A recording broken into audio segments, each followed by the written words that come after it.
Hi, thank you again for the talk. So I have a question about how you think innovation is going. You're talking about entrepreneurship.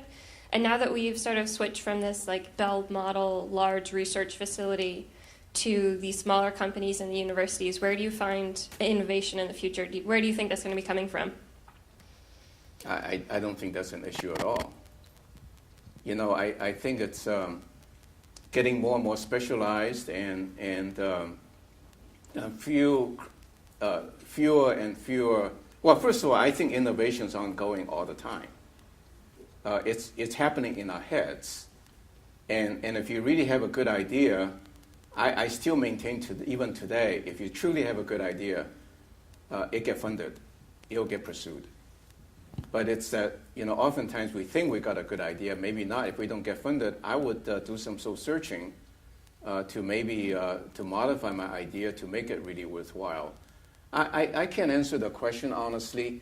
I think innovation is ongoing, but it's probably taken a different form. At least that's what I hope.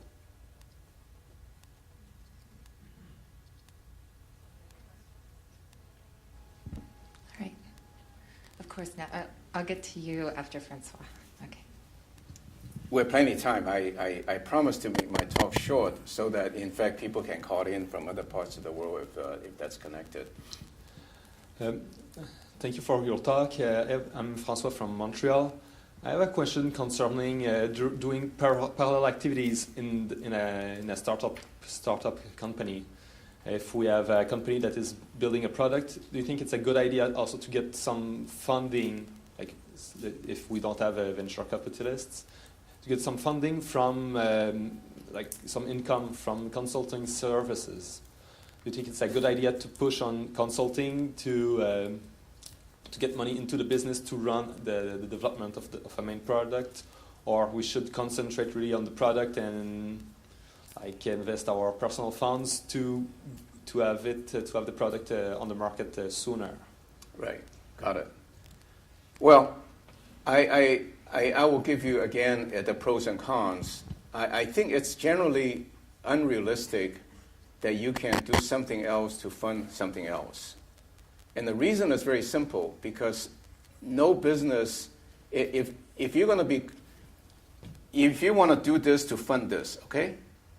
Doing this takes a tremendous amount of energy and resources. And if you want to be successful at doing that, you have to invest, not taking money out. So eventually you become less successful on this end because it's a cash flow issue. Rarely you can come up with a business that can generate enough cash to fund something else. That said, and that's what a lot of us did, is to, in the case of Newport, the funding initially was very, very tiny. Today, if I mention to you, you'll be shocked. And we never raised any additional money until we went IPO. And the reasons we bootstrapped, we tried to generate enough cash flow from that business to fund that business. And so if you want to sort of do research and consulting to fund this business, then you got to be extremely disciplined to get the contracts, not the SBIR mill, but to get contracts that are germane to this business. Then in some sense, it is funding that business, but not in a way that you stated it. So you have to be extremely disciplined to consult, to become expert.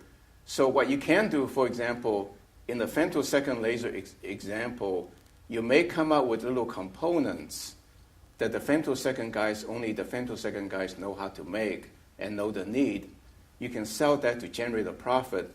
In the meantime, being very good at producing that part gives you a competitive advantage in selling the femtosecond laser. You see, so you need to do everything connected to your ultimate goal. It's a very focused effort. I'm using that all very loosely because I don't know exactly what you had in mind, but you get the drift of what I'm trying to say.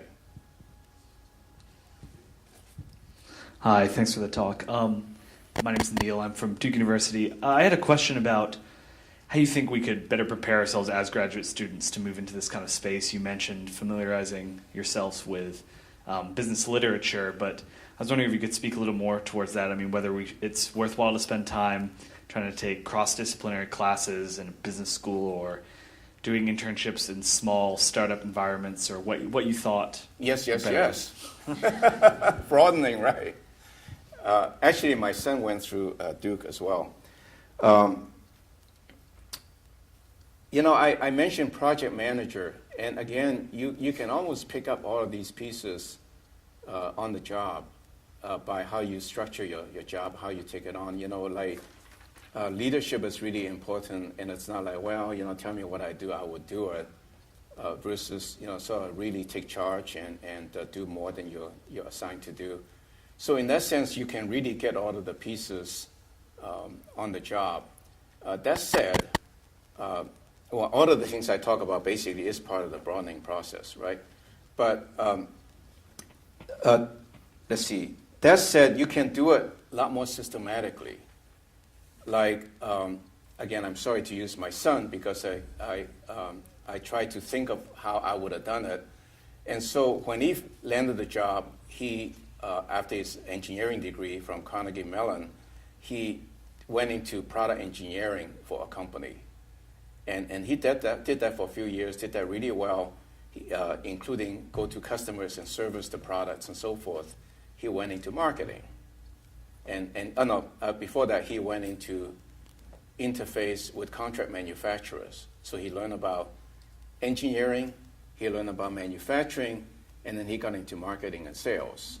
So he learned that. And so now he has the pieces to start his own business, again, to take a long time to develop the business. So you can structure your job, not finding a job based on higher pay or anything of that nature, but really focus on what am I learning, what other pieces I need to get what I want to do. And in terms of MBA and schooling and taking seminars, when I was young, I go to these seminars all the time, be it at Caltech or whatever, because I want to learn everything I can get my hands on. And after 15 years at Newport, 15 years after at Newport, I went and took the Harvard OPM, which is the executive MBA sort of a thing, and that was tremendously beneficial.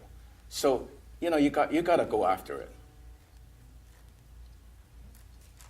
Thank you for your talk. My name is Faye from University of Toronto. So you just mentioned what?